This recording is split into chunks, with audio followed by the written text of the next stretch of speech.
Hello guys, merienda nga pala tayo guys. Ayan, may dala nga pala ang amo ko. Ang hilig niya kasi bumili ng mga ganito na mga matatamis guys. Nako, ang matanda naman ay napakaano sa mga tamis at bawal din siya kaya no choice. Ayan, gusto ko rin naman yung charot libre eh.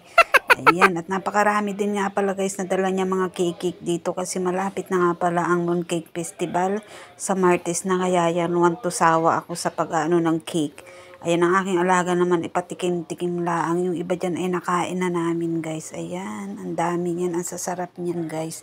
Iba't ibang flavor yan. At yan, may dala nga pala ulit sa mga prutas, may gulay, at mga isda, kung ano-anong mga pangsot. Ayan, guys. Thank you, guys, for watching. God bless.